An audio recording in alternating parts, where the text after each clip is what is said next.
And welcome back to the Power Accountability League. I'm your pal Dan L. This is my channel, and Christopher Reeve was my favorite Cal L. Today's video is entitled Some Thanksgiving Thankfulness.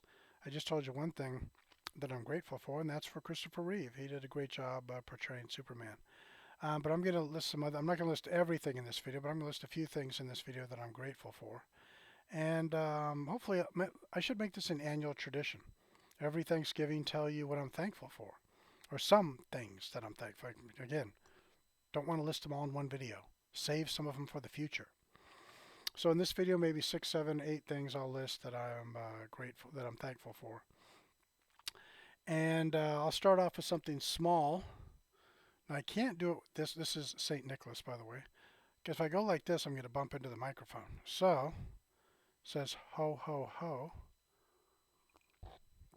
I'm grateful for this mug and clean water. You might be thinking, that's stupid. Why would you be grateful for a mug and clean water? Well, as I've already told you, I spent decades, and by my own stupidity, by the way, my own stupidity.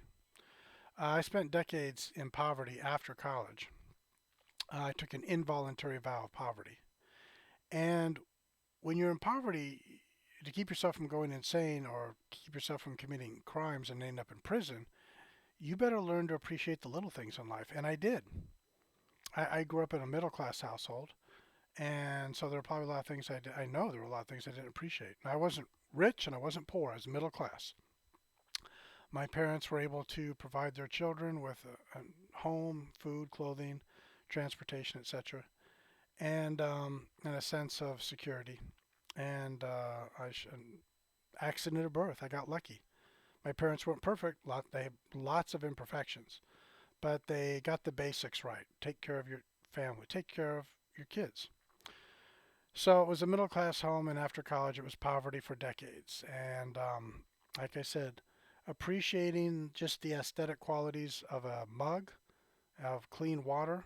Yeah, those are some of the things you can learn to appreciate when you're poor. The little things. And when you're middle class, and especially when you're rich, you forget to appreciate those things. And luckily for me, I will never stop appreciating the little things in life. The little things which make my life better. So another thing I was saying, by the way, I realize I look like I'm an albino. That's a production qualities and the lighting of the video. So, but it bothers me. I don't know if it bothers you, but it bothers me. So just know that I'm aware of it. I got a little bit of a cold. Can you tell I've got a little bit of a cold? I've got a little bit of a cold. So I'm not thankful for that, but I am thankful that it's just a cold. Could be worse, couldn't it? Could be something that puts me 6 feet under. This is something I'll get through, and it does not affect me that much. Something else I'm grateful for, speaking of my skin from earlier, I never looked in the mirror when I was younger, when I was under 30, when I was under 20, and said, I need tattoos. I need to, what would make my body better if I had advertisements on my skin. I never said that because I've got a feeling I would definitely be thinking now, decades later, yeah, that was a bad choice. Maybe everyone who gets tattoos doesn't, maybe they never have any regrets, but I would. I know that I would have. And I was tempted when I was younger to get some tattoos, never did it. There were a lot of stupid decisions, a lot of dumb things I did when I was young, but that wasn't one of them. I did other stupid things, but that wasn't one of them. So I'm glad I didn't do that. I'm also grateful for Dennis Prager. Dennis Prager has PragerU. He has a channel on YouTube. I don't know if it's gone to other platforms. I don't know if he's on Rumble or other platforms. I'm sure he's got his own website, prageru.com. I'm assuming. So I'm grateful for Dennis Prager. Speaking of albinos, I'm grateful for him, and it's primarily because he reminded me to do something that I'd forgotten to do. He reminded me that people on the right or the center, they have a quality that they should be grateful for, and what it is, and something the left doesn't have. The left can't be thankful. They can't be grateful. There's no gratefulness on the left. There is on the right, and there is in the center, I believe. Not everyone on the right and center, but most of them. But on the left, you could get, so if someone's a leftist and you give them a car, a vacation, a house, they're not going to be grateful. They're not going to be thankful.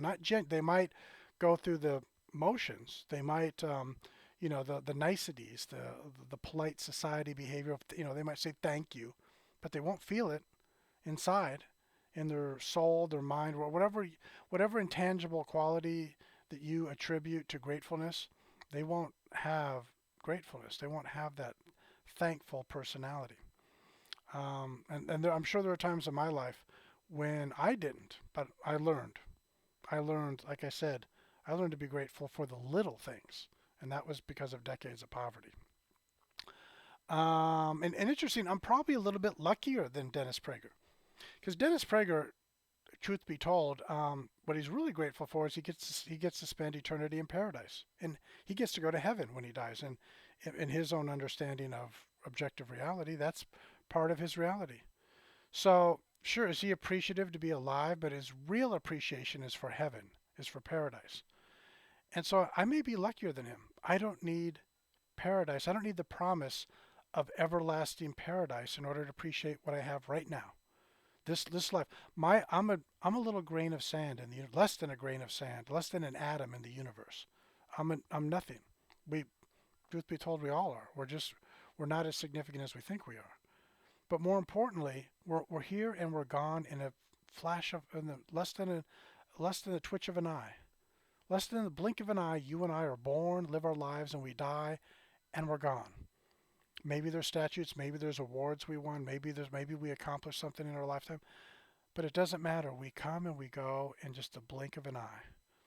And I'm grateful for this moment in the sunlight and the moonlight.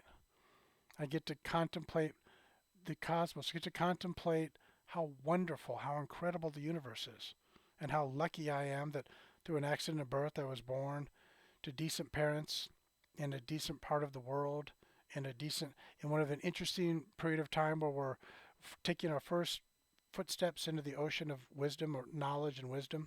Really, not we haven't gotten to wisdom yet, but we're in the ocean of knowledge. We're ankle deep in the ocean of knowledge. We haven't gotten to wisdom. The possibility of wisdom exists for humanity in the future. We're not there yet.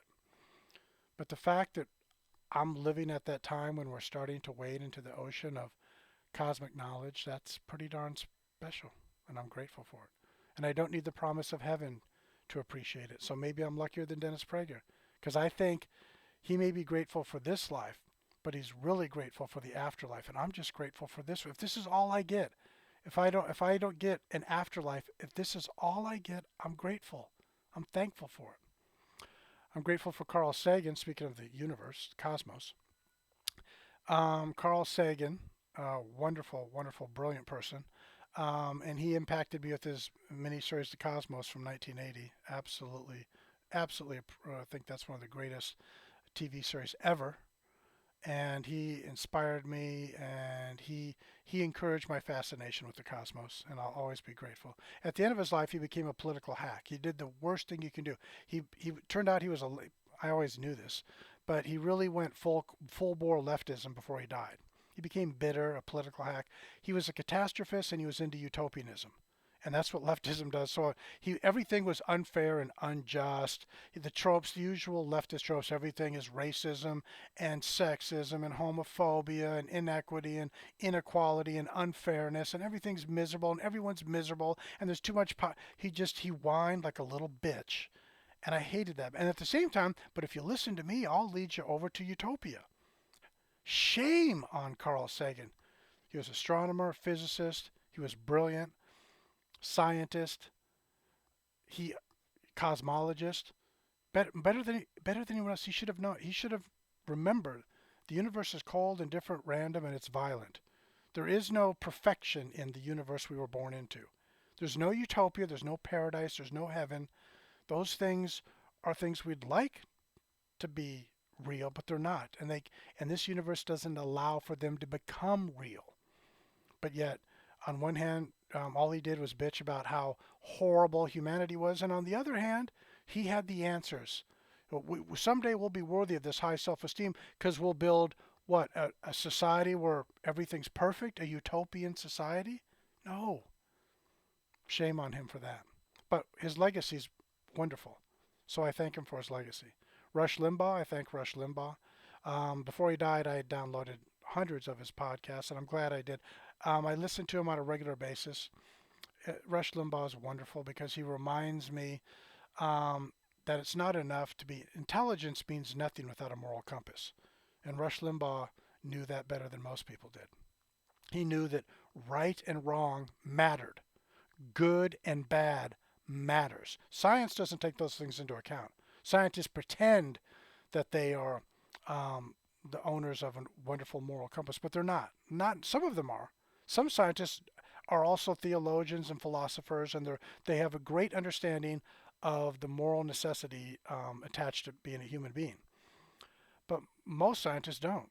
Most scientists think they're like, what? Who cares about right and wrong? I just care about how to, our place in the universe and how to understand other cosmological phenomena. Well, anyway, but Rush Limbaugh, I listen to him on a regular basis because I download his pod. And you can go to his website, still exists, rushlimbaugh.com. You can download his podcast, and I'm sure you can find him. There's probably pirated versions out there on the internet. But if you want to go to his website and download him, you can do. You probably have to pay some money, but there's a lot of wisdom. Rush Limbaugh had over 30 years of radio wisdom, and I'm grateful that he lived. I wish his words had been. I wish more people had listened to him and understood him.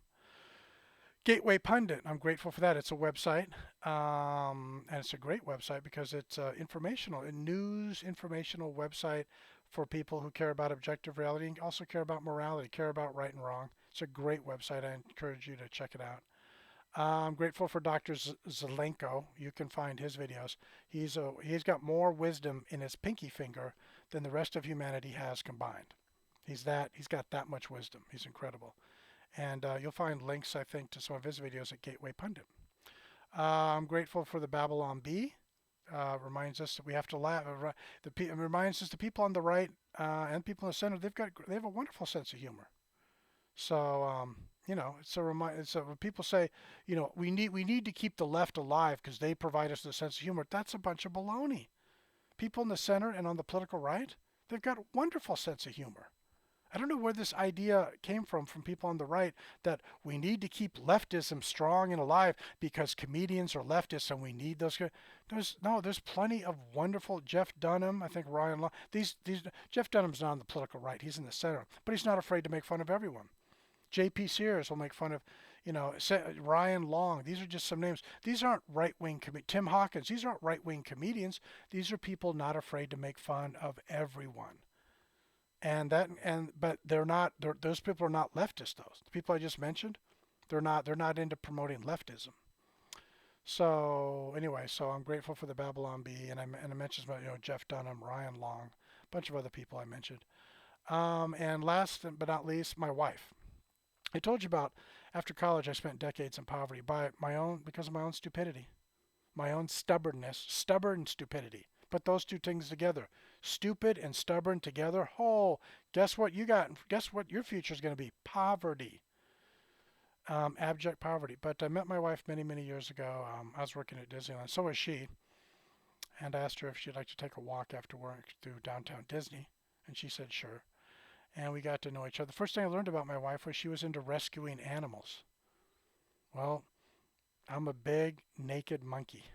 I'm a hairless monkey. I'm her biggest rescue project. And I will always be grateful. There will never be enough words to express my gratitude towards my wife, how wonderful she's better than me, and I've learned a lot from her. She's a better person than me. I'll never approach her understanding of gentleness, of happiness, just all of the gentle qualities of life. She has them, and she's decent through and through. She doesn't have any. She has almost next to no evil. She's got a little bit of stubbornness, but that's her entire resume of evil. She's a little bit stubborn once in a while. So I will always, always, always be grateful that I met my wife. And tomorrow at Thanksgiving, when she stares at me looking through the windows of my soul called my eyeballs, she'll see the love I have for her. And my love for her, and I'm grateful that every day my love for her grows deeper and deeper. So I was lucky. I got to meet a wonderful, wonderful woman many, many years ago. And I was at the bottom of my I was at the lowest point in my life, and she rescued me. So that's my video for today. Hope you have a great Thanksgiving. Take care. Bye-bye.